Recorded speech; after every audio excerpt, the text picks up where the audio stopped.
Hello विद्यार्थी मित्रांनो, कशा आहात? चला तर पुन्हा आपण काय करूया, आपल्या पाठास सुरुवात करूया. तर आपण मागच्या पाठास कुठं होतो की स्वच्छता. स्वच्छता आपण कशी ठेवली पाहिजे, स्वच्छता कशी राखली पाहिजे, स्वच्छता कोणकोणत्या ठिकाणी आपण स्वच्छता ठेवली पाहिजे आणि कोणकोणत्या ठिकाणी आपल्याला स्वच्छता ठेवती किंवा ठेवता येतं हे आपण किंवा आपल्याला माहिती आहे. घर, परिसर, शाळा, आपल्या इतरत्र परिसर ह्या ठिकाणी आपण काय स्वच्छता ठेवली. स्वच्छता ठेवणे हे फार महत्त्वाचं आहे आणि त्याची सुरुवात आपण स्वतःहूनच करायचं आहे. लक्षात की स्वच्छता बघा, स्वच्छता जर ठेवल्याने आपला परिसर हा चांगला राहतो, स्वच्छ राहतो, आपलं आरोग्य चांगलं राहतं, आपल्यामुळे आपला सुद्धा राहतो किंवा इतरांचा सुद्धा काय आरोग्य हा चांगला राहतो. म्हणून आपण काय केलं पाहिजे, आपण स्वच्छता ठेवलं पाहिजे. समजा एखादा जर घाण करत असेल किंवा एखादा कुठं पण टाकत असेल तर त्याला आपण समजावून सांगा, बाबा इथे कचरा टाकू नको, कचरा पेटी आहे त्यात टाका. किंवा त्या ठिकाणी कचरा पेटी आहे, त्या ठिकाणी कचरा पेटी ठेवलेला आहे, अशा ठिकाणी तुम्ही कचरा टाकत जावा. ओला कचरा हा ओला कचरा पेटीत टाकायचं आणि सुका कचरा हा सुक्या कचऱ्याच्या पेटीत टाकायचं. इतरत्र कुठेही टाकायचं नाही. रस्त्यावर म्हणा किंवा घराच्या शेजारी किंवा मोकळ्या मैदानामध्ये असं कुठेही कचरा टाकू नका. आपलं जर घरातलं जरी स्वतःचं कचरा असलं तर आपण आपल्या घरामध्ये दोन भाग करा, एक ओला कचरा आणि एक सुका कचरा. आपण जो दिवसभर जो कचरा गोळा करतो तो दुसऱ्या दिवशी पुन्हा ज्या वेळेस कचरा गाडी किंवा कचरा गोळा करणारे लोक जेव्हा गाडी घेऊन येतात त्या गाडीमध्ये तुम्ही काय करत जावं, कचरा टाकत जावा किंवा कचरा त्यांच्या हातामध्ये किंवा त्यांच्या ताब्यात दे जावं. ते काय करतात, ते कचरा सगळे एरियातलं कचरा गोळा करून, प्रत्येकाला एक एरिया असतो, ते लोक एरिया वाईज नुसार किंवा परिसरनुसार कचरा गोळा करतात आणि शहराच्या बाहेर जाऊन त्या ठिकाणी कचरा डेपोमध्ये ते कचरे काय फेकतात किंवा ज्या ठिकाणी त्यांना सांगितले की ओला कचरा ह्या ठिकाणी टाकत जावा किंवा सुका कचरा ह्या ठिकाणी टाकत जावा, त्या ठिकाणी ते काय करतात, वेगवेगळे पार्ट करतात. पुन्हा त्या ठिकाणी वेगवेगळ्या पार्टवर काय वेगवेगळे रिसर्च किंवा त्याच्यापासून काय संशोधन करून बघा, ओल्या कचऱ्यापासून खत तयार केला जातो. त्याच्यावर रासायनिक प्रक्रिया करून किंवा त्याच्यावर ओल्या कचऱ्यावर किंवा आणि सुक्या कचऱ्यावर रासायनिक प्रक्रिया करून पहिल्या ओल्या कचऱ्यापासून काय खत, जो झाडाला जो पौष्टिक अन्न असतो, जसं आपल्याला जगण्यासाठी पाणी, हवा किंवा वारा तसे अन्नाची गरज असते, तसंच झाडांना सुद्धा पाणी, जसं हवा पुन्हा वारा म्हणा किंवा त्यांना सुद्धा अन्नाची गरज आहे. त्यांचं अन्न म्हणजे काय खत, त्यांना त्याची गरज असते. ते शेतामध्ये टाकले जाते किंवा शेतामध्ये शेतकरी हे खत वापरतात. पुन्हा किंवा जे झाडं असतात किंवा ज्या ठिकाणी खताची गरज असते अशा ठिकाणी त्या लोकांना ते खत दिले जाते. किंवा आता सुक्या कचऱ्यापासून काय सुक्या कचऱ्यापासून आता वीज निर्मिती तयार करता येते. जो आपल्या घरामध्ये लाईट येतो किंवा वीज येतो अशा सुक्या कचऱ्यापासून सुद्धा काय वीज निर्मिती करता येते. आतापर्यंत फक्त आपण पाण्याने, वाऱ्याच्या वेगाने म्हणा किंवा सौर ऊर्जाने काय आपण वीज निर्मिती करता येते पाहिले. पण अशा वस्तूपासून सुद्धा काय प्रक्रिया करून त्याच्यावर सुद्धा काय वीज निर्मिती करता येते. आपल्या सोलापूरच्या शहराच्या बाहेर कचरा डेपोमध्ये तशी जी प्रकल्प किंवा प्रोजेक्ट आहे त्या ठिकाणी चालू आहे की अशा कचऱ्यापासून काय वीज निर्मिती तयार करणे. बघा किती फायद्याचं आहे की ओला कचरा आणि सुका कचरा जर वेगळं ठेवला तर त्याचे दोन्ही फायदे काय आहेत हे आपल्याला कळलंय. म्हणून आपण स्वच्छता ठेवली पाहिजे. स्वच्छता ठेवणे किंवा स्वच्छ राहणे हे काळाची गरज आहे. लक्षात सध्याच्या घडीला आपण स्वच्छता ही ठेवलीच पाहिजे. बाहेरनं आलं तर आपण स्वतः हातपाय धुणे, सतत आपण हँडवॉश करणे किंवा सतत आपण हात धुणे. कुठल्याही इतरत्र वस्तूला हात लावल्यावर सुद्धा आपण काय ते लगेच आपल्या शरीराला किंवा तोंडाला हात न लावता प्रथमतः आपण ते आपले हात काय स्वच्छ आपण करूनच मग स्पर्श करा. किंवा जेवताना आपण हातपाय स्वच्छ धुवूनच काय जेवायला बसलं पाहिजे. म्हणून आपण स्वच्छता ठेवली पाहिजे. आलं लक्षात? आपण ही घेतली स्वच्छताबद्दल माहिती. आता आपण आपल्या नवीन पाठास सुरुवात करूया. आपला नवीन पाठ कुठला हो? पाठ क्रमांक 23. पाठाचं नाव काय आहे? माझा अनुभव 2.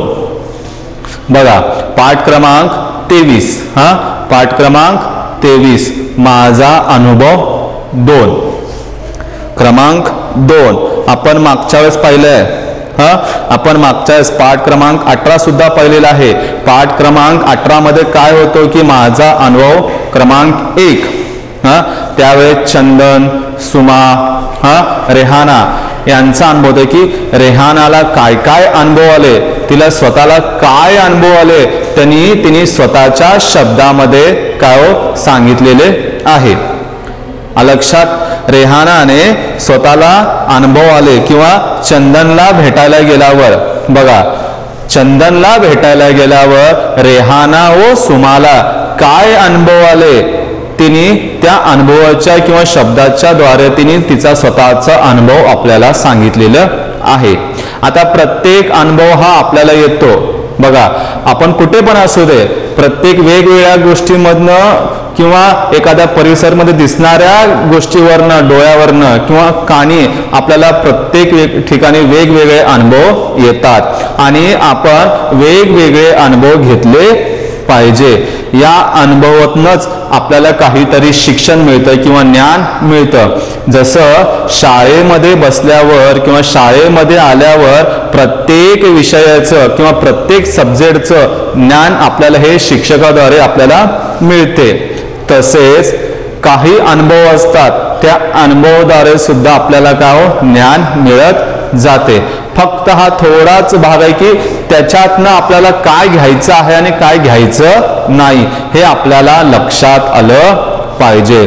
किंवा जे अनुभव बाहेर मिळतात ते शाळेत मिळत नाहीत आणि जे शाळेत असतात ते बाहेर मिळत नाही. प्रत्येक ठिकाणी, बघा मी काय सांगतोय, प्रत्येक ठिकाणी वेगवेगळे अनुभव असतात. प्रत्येक ठिकाणी वेगवेगळे अनुभव असतात. आता आपल्या घरामध्ये जसा आपल्याला अनुभव येतो किंवा तसं शाळेमध्ये येतो का? नाही ना. किंवा शाळेमध्ये जसं वातावरण असतं तसं घरामध्ये असतं का? नाही. लक्षात? बघा, म्हणून आपण वेगवेगळ्या ठिकाणी अनुभव घेतले पाहिजेत आणि अनुभव हा आपला सर्वात मोठा आपला ज्ञान आहे. शिक्षण, आपण जे एज्युकेशन म्हणतो की ज्ञान, किंवा एखाद्या गोष्टीबद्दल माहिती नसते तर आपण त्या गोष्टीबद्दल पहिल्यांदा माहिती करून घ्यायला पाहिजे. प्रत्येक गोष्ट आपण कुतूहलाने बघितलंच पाहिजे. कारण एखाद्या गोष्टीबद्दल जर आपल्याला माहित नसेल तर आपण ती गोष्ट माहिती करून घेण्याचा प्रयत्न करायचा. प्रयत्न करणे हे आपल्या हातामध्ये, त्याचा रिझल्ट कसं येईल हे आपल्याला माहित नसतं, पण आपण प्रयत्न करायचं सोडायचं नाही. समजा एखादा भाग आपल्याला वाचता येत नाही, बघा, एखादा वर्ड किंवा एखादी लाईन किंवा एखादा पॅरेग्राफ जर आपल्याला वाचता येत नाही तर तरी सुद्धा आपण वाचण्याचा प्रयत्न केला पाहिजे.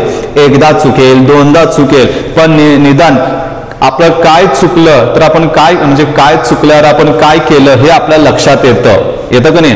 बाबा मी हे असं वाचायला पाहिलं होतं पण मी असं वाचलो, जर मी असं वाचलो असतो तर हे माझं असं झालं असतं. ह्यालाच काय म्हणायचं? अनुभव म्हणायचं. म्हणून आपण अनुभव घेतला पाहिजे. आता बघा, जसं पाठ क्रमांक 18 मध्ये आपण रेहानाला स्वतःचा आलेला अनुभव की चंदनच्या घरी गेल्यावर चंदनला काय वाटलं किंवा चंदनला त्या रेहानाने सुमाला बघून काय वाटलं, त्याच्या तोंडावर काय भाव होता किंवा काय त्याचा अनुभव होता त्याने आपल्याला सांगितलं. आता तसेच बघा, आपण आता काय करायचं आहे, तसंच आता आपण दुसरा पाठ बघायचा आहे. बघा, पाठ क्रमांक 23 माझा अनुभव क्रमांक 2. बघा, पाठ क्रमांक 23 माझा अनुभव क्रमांक 2. आपल्याला आता पेज नंबर 28 म्हणजे पान क्रमांक 28 काढायचे सगळ्यांनी. पाठ क्रमांक 28 काढलात सगळ्यांनी? पान क्रमांक 28 काढलात? चला आता मी एक लाईन वाचत जातो, तुम्ही त्या लाईन नुसार काय हो त्याच्यावर बोट ठेवायचं आहे. लक्षात, प्रत्येकाने बोट ठेवतच काय हो मी वाचतो, माझ्या मागे सुद्धा तुम्ही वाचायचं आहे. बघा पाठ क्रमांक 23. पाठ क्रमांक 23.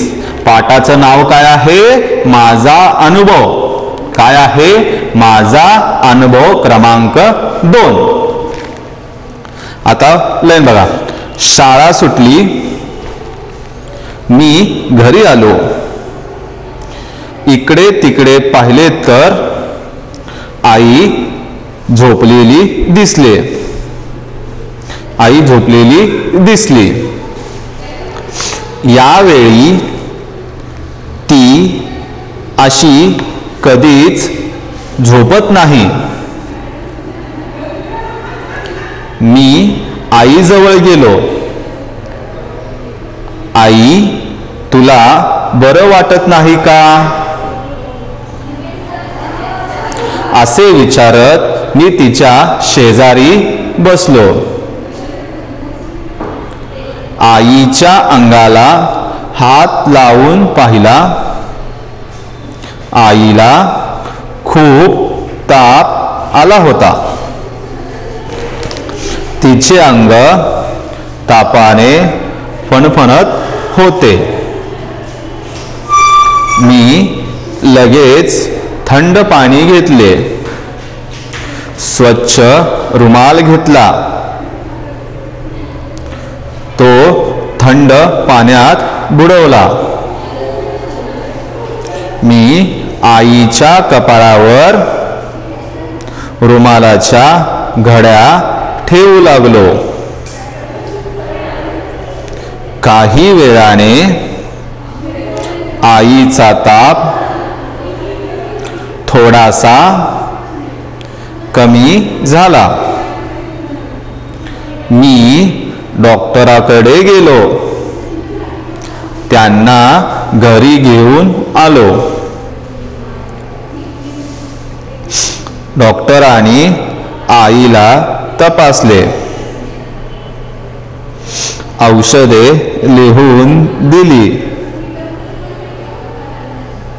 मी आईला चहा करून दिला. थोड्या वेळाने आईला झोप लागली. मी घर आवरले.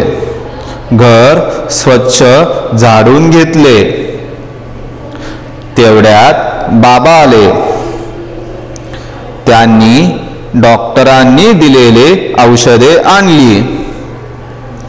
आईला दिली. आता आईला थोडे बरे वाटू लागले. आई उठून बसली. बाबा म्हणाले, तू उठू नकोस, आराम कर, जेवणाचं मी बघतो. आईच्या चेहऱ्यावर समाधान दिसले. आईचा आनंदी चेहरा पाहून आम्हालाही आनंद झाला.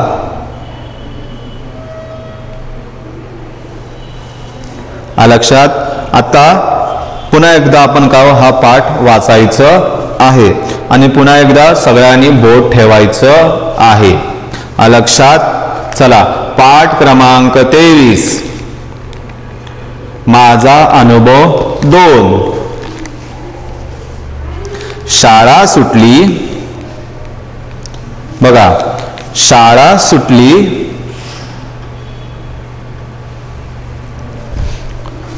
बघा शाळा सुटली. मी घरी आलो. इकडे तिकडे पाहिले तर आई झोपलेली दिसली. यावेळी ती अशी कधीच झोपत नाही. मी आईजवळ गेलो. आई तुला बरं वाटत नाही का असे विचारत मी तिच्या शेजारी बसलो. आईच्या अंगाला हात लावून पाहिला. आईला खूप ताप आला होता. तिचे अंग तापाने फणफणत होते. आता दुसरा पॅराग्राफ बघा. मी लगेच थंड पाणी घेतले. स्वच्छ रुमाल घेतला. तो थंड पाण्यात बुडवला. मी आईच्या कपाळावर रुमालाच्या घड्या ठेवू लागलो. काही वेळाने आईचा ताप थोडासा कमी झाला. मी डॉक्टराकडे गेलो. त्यांना घरी घेऊन आलो. डॉक्टराने आईला तपासले. औषधे लिहून दिली. मी आईला चहा करून दिला. थोड्या वेळाने आईला झोप लागली. मी घर आवरले. घर स्वच्छ झाडून घेतले. तेवढ्यात बाबा आले. त्यांनी डॉक्टरांनी दिलेली औषधे आणली. आईला दिली. आता आईला थोडे बरे वाटू लागले. आई उठून बसली. बाबा म्हणाले, तू उठू नकोस, आराम कर. जेवणाचं मी बघतो. आईच्या चेहऱ्यावर समाधान दिसले. आईचा आनंद चेहरा पाहून आम्हालाही आनंद झाला. बघा, त्या मुलांनी त्याला आलेले किंवा त्याला स्वतःला आलेले अनुभव तो आपल्याला सांगत आहे. बघा, आता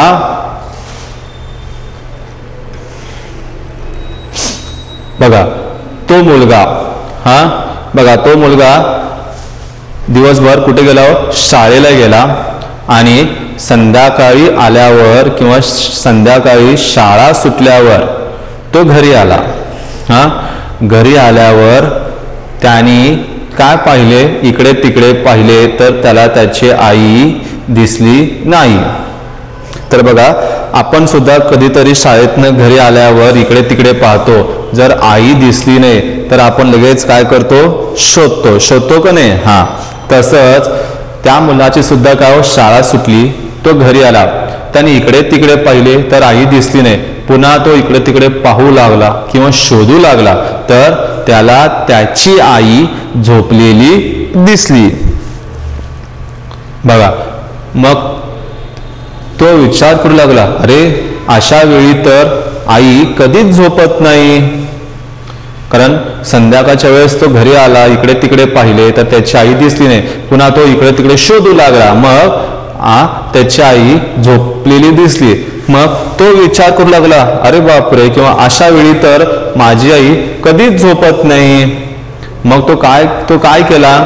तो आईजवळ गेला. बघा, तो आईजवळ गेला आणि तो आईला काय म्हणाला? आई ग, तुला बरं वाटत नाही का? बघा, तो आईला म्हणाला, अगं आई, तुला बरं वाटत नाही का? असं विचारत तो तिच्या आईच्या शेजारी बसला. मग पुढे काय झालं तर तो शेजारी बसल्यावर तो त्याच्या आईच्या अंगाला हात लावून पाहिले तर काय झालं तर त्याला जाणवलं की त्याच्या आईला खूप ताप आले आहे. बघा, त्याला जाणवले की त्याच्या आईला खूप ताप आले आहे. तिचे अंग तापाने फणफणत होते. बघा काय झालं, एक मुलगा होता. आता आपण ह्याला काय म्हणू, आता ह्याचा पण आपण काय ठेवू, चंदन ठेवू. काय बघा, चंदनची शाळा सुटली. इमॅजिन का, कारण ह्याला इथं नाव नाही आहे म्हणून आपण फक्त एक नाव दिलेलं आहे. चला, चंदनची शाळा सुटली. तो शाळा सुटल्याच्या आनंदामध्ये किंवा घरी येण्याच्या आनंदामध्ये हसत काय हो घरी आला. मग घरी आल्यावर तो पहिल्यांदा काय केला, आईला हाक मारला. हाक मारून सुद्धा इकडे तिकडे पाहिल्यावर सुद्धा त्याची आई त्याला दिसली नाही. अरे मी एवढा हाका मारतोय, मी इकडे तिकडे शोधतोय, माझी आई मला का दिसत नाहीये. मग तो काय करू लागला, तो पुन्हा इतरत्र शोधू लागला. मग त्याला आतल्या रूम मध्ये किंवा बेडरूम मध्ये त्याची आई झोपलेली दिसली. मग तो विचार करू लागला, अरे ह्या वेळेस कधी आई झोपत नाही, तिला कशी काय झोप लागली. मग तो काय केला, तो आपल्या आईजवळ गेला. जेव्हा त्याची आई गाढ झोपली होती तर तसंच तो आईशी का बोलणं केला की अगं आई तुला का बरं वाटत नाही का, आई तुला बरं वाटत नाही का, असं विचारत तो काय केला, तिच्या शेजारी जाऊन तिला किंवा ते शेजारी जाऊन तो बसला. तिच्या शेजारी जाऊन तो बसला. मग त्याने काय केलं, चंदनने काय केलं, तर चंदनने तिच्या अंगाला काय हात लावून पाहिला. बघा चंदन काय केला, तिच्या अंगाला हात लावून पाहिला. तर त्याला जाणवलं किंवा त्याला अनुभव आला की बाबा त्याच्या आईला खूप ताप आले आहे. बघा चंदनच्या आईला खूप असं काय ताप आले होते. तिचे अंग तापाने फणफणत होते. फणफणत होते म्हणजे काय, एकदम गरम. आता कसं पाणी एकदम कडक असतं किंवा पाणी तापवल्यावर पाणी कसं गरम असतो, त्याचप्रमाणे तिच्या आईचे अंग सुद्धा किंवा तिला ताप सुद्धा का एकदम फणफणत होते. मग त्याने विचार केला आता मी काय करू. मग त्याला आठवलं, बघा त्याला आठवलं की आपल्या शाळेमध्ये आपल्या टीचर लोकांनी सांगितले होते की समजा एखाद्याला ताप आला असेल तर कोणी नसेल तर आपण जाऊ शकत नाही, किंवा रात्री ताप आला तर रात्री ताप कमी करण्याचा जो घरगुती उपाय आहे त्याला तो आठवला की शाळेमध्ये बाईंनी किंवा मॅडमनी किंवा टीचरनी सांगितलं होतं की समजा ताप आला असेल तर थंड पाणी घेऊन किंवा रुमाल घेऊन तो रुमाल त्यांच्या जर कपाळावर ठेवलं तर त्याच्याने काही प्रमाणात का ताप कमी होऊ शकतो. त्याला जो लगेच क्लिक झाला, म्हणजे त्याला लगेच तो अनुभव आठवला की बाबा शाळेमध्ये बसल्यावर अशा मॅडमने किंवा सरांनी आपल्याला सांगितलं होतं की बाबा असं केलं तर असं होऊ शकतो. घरच्या घरी जो प्रथमोपचार असतो असं आपण करू शकतो. त्याला तो लगेच क्लिक झाला किंवा तो लगेच तो अनुभव आला. मग त्याने काय केलं, लगेच थंड पाणी घेतलं. बघा त्याने काय केलं, लगेच थंड पाणी घेतलं आणि एखादा स्वच्छ रुमाल घेतला. तो थंड पाण्यात बुडवला. तो त्या थंड पाण्यात बुडवला आणि तो काय केला, त्याच्या आईच्या कपाळावर रुमालाच्या घड्या ठेवू लागला. म्हणजे काय होतं मग ते समजा, ते रुमालाच्या घड्या जर थंड पाण्यात बुडवून कपाळावर ठेवलं तर तो किंवा तो पाणी शोषून ताप काय करतो, तो शोषून घेतो किंवा तो कमी करतो. मग तो काय केला, तो पाण्यात बुडवला, पुन्हा तो आईच्या कपड्यावर सारखं काय रुमालाच्या घड्या ठेवू लागला. सतत असं केलं ना, बघा तो सतत काय घडा ठेवू लागला. मग काही वेळाने त्याला थोडं वाटलं की बाबा थोडं आईचा ताप काय थोडासा कमी झालेला आहे. म्हणजे आता जसं मगाशी आलेला एकदम गरम होतं तसं आता तरी थोडं वाटत नाहीये, थोडा तरी ताप काय कमी झालेला आहे. मग त्याने काय केलं, ठीक आहे बाबा थोडा ताप कमी झालाय, मग आता काय करू आपण.